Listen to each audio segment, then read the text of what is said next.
Salut tout le monde, ici Julien. Et Daphné. On est présentement sur le tapis rouge du film La Cité, un film mettant en vedette Claude Legault et Pierre Lebeau.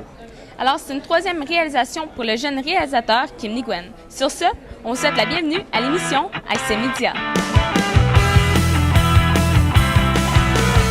C'est vous qui avez écrit l'histoire. Est-ce que vous pouvez nous la résumer? C'est difficilement, mais en gros, c'est l'histoire d'un médecin qui termine son service de guerre. On est à la fin du 19e siècle et il rentre chez lui.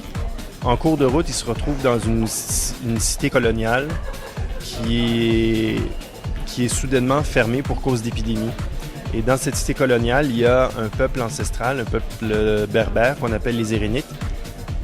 Et la ville doit apprendre à survivre à cette épidémie. Et ce médecin, qui est incarné par Jean-Marc Barr, doit aussi essayer de contribuer à sauver les gens de cette ville-là et aussi à essayer de trouver une façon qui ne s'entretuent pas, les gens, les différentes cultures de la ville. Pouvez-vous nous parler de votre personnage? Donc, je joue une Érénite. Les Érénites, c'est les gens locaux de la place, quelque part en Afrique du Nord.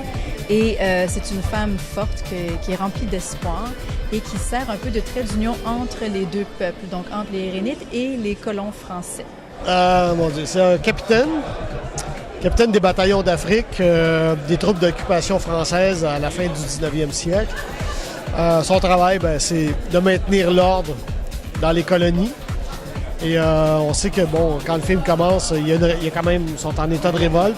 Les paysans qui sont là sont en état de révolte. Donc, il essaie de maintenir l'ordre à travers les territoires là-bas. C'est un job qui n'est pas facile. Il croise sur son chemin le fameux personnage de Jean-Marc Barr, un médecin de guerre qui est tanné, qui a fini son service, qui veut rentrer chez lui. Mais se déclare dans le village la peste. Alors, moi, ma job, c'est de fermer le village, de le mettre en quarantaine. Mais on ne sait pas pourquoi, finalement, la peste s'est déclarée. C'est ce qu'on découvre à travers le film. Ouais.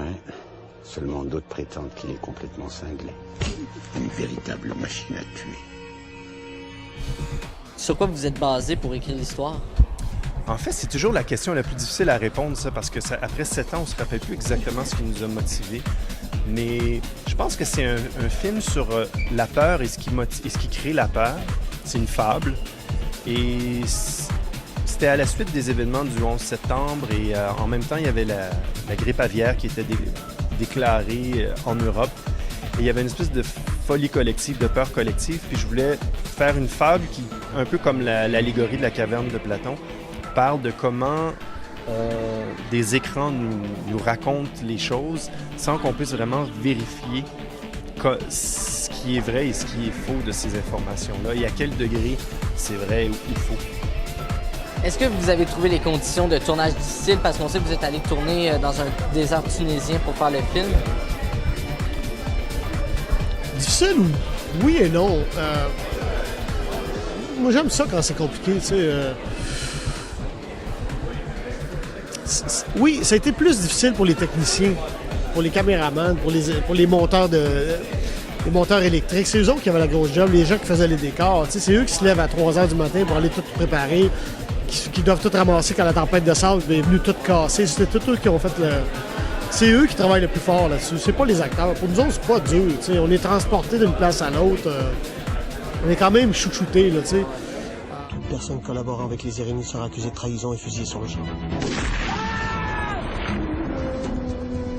Je peux vous aider, je suis médecin. Il faut isoler les infectés, sinon.